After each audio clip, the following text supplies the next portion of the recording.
Oh, and he talks like a black person now. Yeah, well, that started with Glimmerman, and it's progressed where now he talks like a slave. He's like he's a jazz man now. Oh hell, you know these motherfuckers don't have the patience. He's Prop Joe. He talks like Prop Joe. Yeah. I got a proposition for you. Well, I already told these motherfuckers if they want any of my business, they're gonna have to come around here, cut me off a little some of that.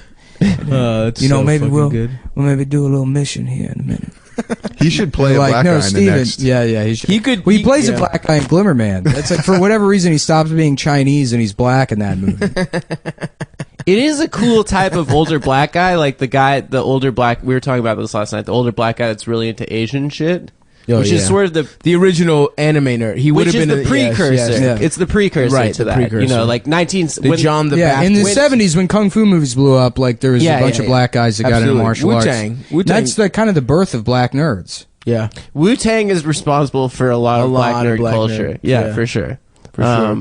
But yeah, so he has just become one of those older black men that's into Asian stuff. Yeah. But eventually, I want to see him do a full blackface movie. Yeah, I think if anyone's going to do it, it's going to be him. Well, there's what's on the queue is Asian Connection, which I want to watch with him.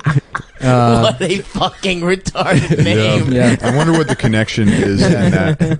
What it's referring to. It's the connection between Steven Seagal and the dialysis machine. It's the fucking stint in his arm.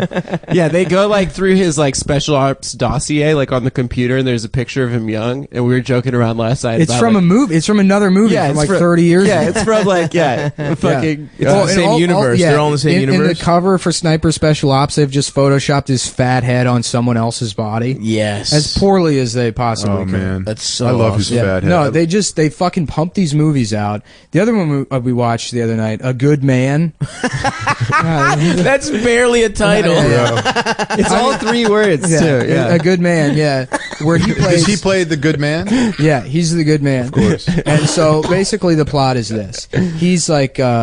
Some kind of ex-special. It's always ex-special forces, right. And he's living in Bucharest, and he just has an apartment, and he's been tracking this weapons dealer that got away when he murdered all these people that killed his partner. They have a flashback scene in the beginning where you see him sneaking into some building, just fatly going around corners, while his special ops partner, who looks like a fucking homeless person. This guy's like, again, 57, 60 years old, emaciated, shitty, like fucking, like Civil War general, like Fu Manchu type shit. That kind of shit, like McClellan. That's what he looks like. Yes. And he's like, we got to get into you got 2 tangos on your left, this homeless guy in the woods on Overwatch, and Steven Seagal, and then like a thing blows up and some girl dies, and so he's upset, so he wants to go find this weapons dealer who's a Chinese guy, and he's in Bucharest, and he's like killing these Russian gangsters, and his calling card when he kills them is he leaves some incense on the ground and then just scribbles some bullshit in Chinese. And so his neighbor, who's this woman who's like having trouble getting into her apartment one day and has like a young girl with her, he's like, need a little help, and then he just breaks into her apartment for her or whatever. And then they're in there and he's like, your kid's nice or whatever. And she's like, yes, I love my sister. And then you see, like, that's supposed to be, like, let you know, like, yeah, her pussy isn't ruined. That's her sister. It's not her daughter.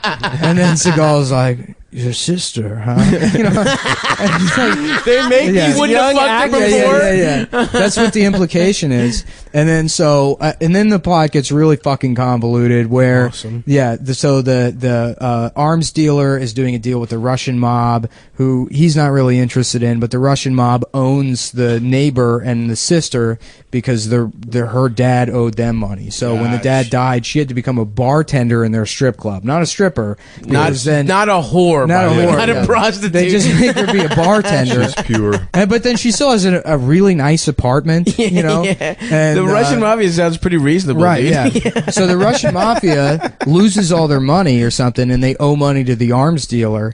So instead of giving him the money, they're like, "We will give you the girl instead." So And she's their slave? They're a slave, basically, but the arms dealer, like, I don't know why he would want a girl.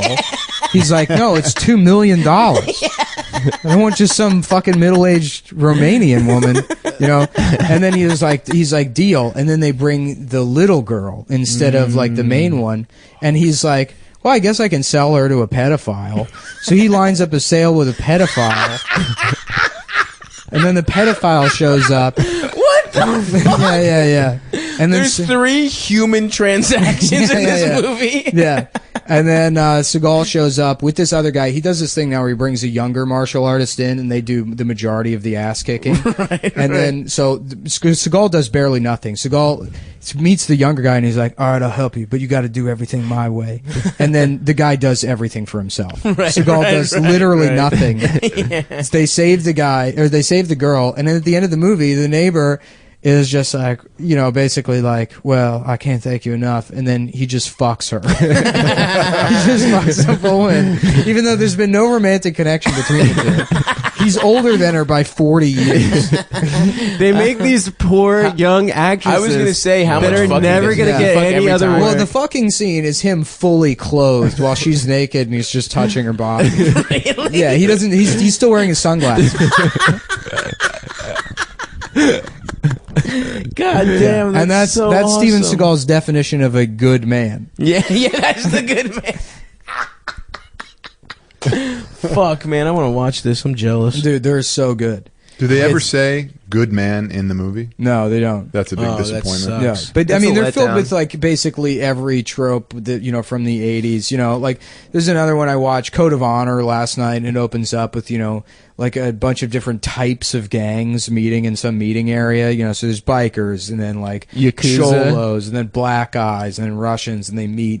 And they, of course, have briefcases, and they're like, you got the stuff, and it's like, I want to see the money first. Right, You know? right. And it's like, I don't even know where you buy a suitcase anymore. Yeah. Like that, how much that the props department spent days looking for a suitcase to put that money in. This is like an anecdote, like a triple, filtered down anecdote. It was Sylvester Stallone on a different podcast, but still, we're talking about Seagal. He said, Stallone said that he was like in Hollywood or whatever, and he saw Seagal crying. It was at a studio.